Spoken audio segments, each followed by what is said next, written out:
Del libro de los Hechos de los Apóstoles. En aquellos días, las comunidades cristianas gozaban de paz en toda Judea, Galilea y Samaria, con lo cual se iban consolidando, progresaban en la fidelidad a Dios y se multiplicaban animadas por el Espíritu Santo. Pedro recorría toda la región y una vez fue a visitar a los fieles que vivían en Lida. Allí encontró un hombre llamado Eneas, que tenía ya 8 años de estar en cama, paralítico. Pedro le dijo: Eneas, Jesucristo te da la salud, levántate y tiende tu cama. Eneas se levantó inmediatamente y todos los habitantes de Lida y de la llanura de Sarón que lo vieron se convirtieron al Señor. Había en Jaffa, entre los discípulos, una mujer llamada Tabita, que significa Gacela. En aquellos días cayó enferma y murió. Lavaron su cadáver y lo tendieron en una habitación del segundo piso. Como Lida estaba cerca de Jaffa, los discípulos, sabiendo que Pedro estaba allá, enviaron 2 hombres para suplicarle que fuera a Jaffa sin tardar. Pedro fue con ellos tan pronto como llegó. Lo condujeron a la habitación del segundo piso. Ahí lo rodearon todas las viudas, llorando y mostrándole las túnicas y los vestidos que Tabita les había hecho cuando aún vivían. Pedro mandó salir a todos, se postró de rodillas y se puso a orar.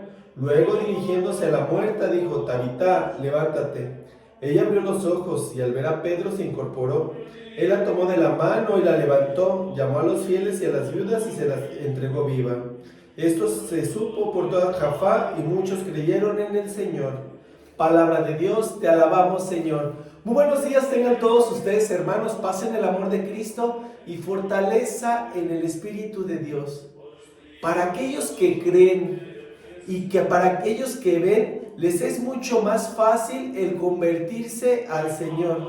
Lamentablemente, mis queridos hermanos, tenemos esa filosofía, como Santo Tomás: si yo no veo sus llagas, si yo no meto mi dedo en ellas, yo no creo. Y así somos muchos, mis queridos hermanos. Siempre estamos esperando ver un milagro, ver alguna situación fantástica para podernos convertir al Señor. Y no, mi querido hermano, créeme, ya con el hecho de despertar esta vida, ya es algo fantástico, es algo maravilloso, ya es un milagro. Y deberíamos estar agradecidos con esas bendiciones que Dios nos da.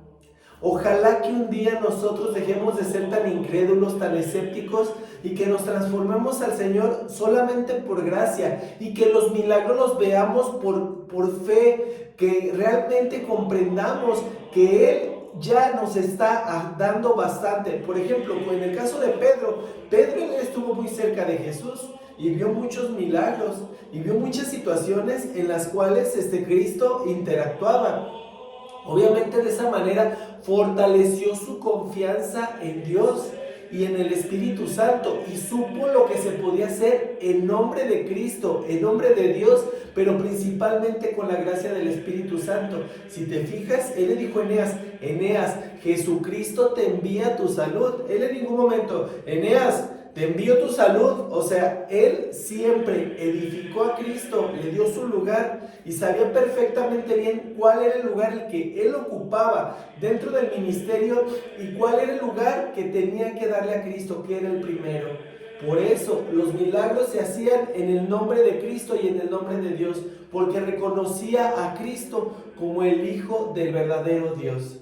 Recuerda que cuando Cristo estuvo en la tierra, Él simple y sencillamente, cuando hace un milagro de resurrección, cuando hace un milagro de sanación, Él pedía, oraba a Dios Padre. Él se entregaba en ese momento en oración y Él decía: Padre, gracias por lo que has hecho. Él estaba dando su lugar en el Padre, porque en aquel momento Jesús se encontraba aquí en la tierra y sabía que necesitaba de algo celestial, de alguien celestial, para que el milagro sucediera. Como Cristo ya había muerto, como Cristo ya estaba con el Padre, por eso Pedro pide en el nombre de Cristo, porque él sabía perfectamente bien que Cristo ya estaba ocupando ese grado celestial.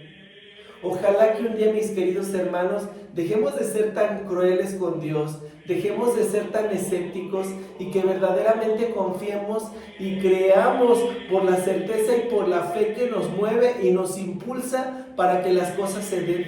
Hay mucha gente aquí en la tierra que se queja porque las cosas no les funcionan o no les salen como esperaban. Inclusive dicen, es que me la paso orando y orando todo el tiempo y Dios no me escucha. No es de que no te escuche, es de que muchas de las veces no sabes pedir. En ocasiones exiges y en otras tantas lo que estás pidiendo no conviene a lo que tú necesitas en ese momento. Así sea la sanación de alguna persona. Créeme, mi querido hermano, si en el propósito de Dios no está llevar esa sanación para esa persona, y si lo que Dios quiere es que esa persona llegue a su presencia, pero que principalmente muchas personas crean y se conviertan a la voluntad de Dios, créeme que eso así va a suceder.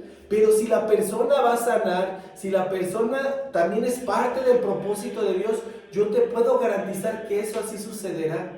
Pero tienes que aprender a dejarle a Dios que Él haga las cosas como Él considere y no estarle exigiendo. Hay gente que se pelea con Dios porque no les hace el milagro. Gente que dice, hace berrinche y dice, es que Dios no me escucha, no me quiere. Créeme, mi querido hermano, Dios nos ama a todos, pero si en ocasiones las cosas no salen como tú lo quieres o como tú lo deseas, es simple y sencillamente porque no conviene a tus fines y a tus propósitos. Aquí en el caso de la viuda, pues obviamente, y ella había muerto. Y aquí se da una situación como el milagro de Lázaro. O sea, es algo impresionante lo que puede hacer el nombre de Dios. Y yo te puedo garantizar, mi querido hermano, que Pedro en ningún momento dudó de que Dios podía hacer esas cosas, de que Dios tenía el poder suficiente para resucitar en ese momento a esa persona. Y de verdad, él se soltó, se abandonó. Y eso es para una persona que verdaderamente tiene derrama del Espíritu Santo en sí. Ojalá, mi querido hermano, que tú tengas esa derrama del Espíritu Santo y que tengas la confianza y la certeza de que todo se arreglará y todo se solucionará en el nombre de Dios. Pero tienes que pedirlo como tal, desde ese grado de fe, desde ese grado de certeza, y no vas a quedar defraudado. Todo se puede y todo se da para aquel que confía plenamente en Dios y realmente se abandona, mi querido hermano, a la presencia y a la palabra de Dios. Ojalá que un día te des cuenta de ello y te sorprenderás de los grandes cambios que vienen a tu vida. Solamente basta que le permitas a Él ser Dios en tu vida y que te des cuenta, mi querido hermano, que en ocasiones nosotros solos no podemos, que necesitamos de Dios para que las cosas fluyan, para que las cosas sucedan.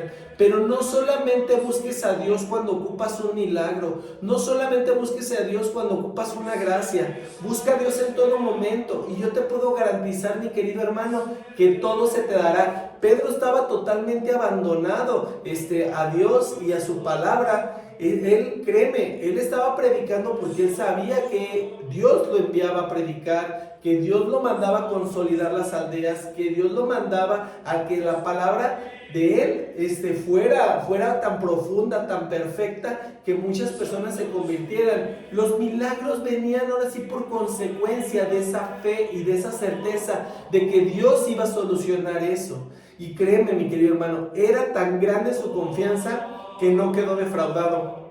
Así como Cristo, cuando pedía al Padre que sucediera un milagro, nunca lo dejó quedar en mal. Todo lo contrario, le daba lo que Él le pedía, porque Cristo era una persona recta, una persona de fe, una persona de convicción, de conexión. Pedro igual estaba llevando el mismo ministerio que llevó Cristo. Por algo fue el padre de la iglesia, por algo Él recibió las llaves.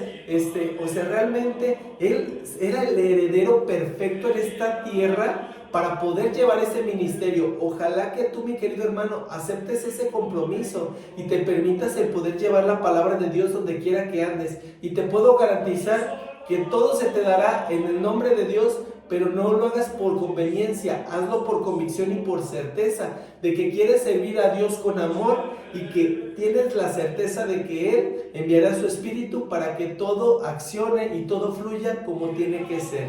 Que la paz de Cristo esté contigo y con tu familia y que el amor de Dios reine en tu hogar por siempre, mi querido hermano. Paz y bien.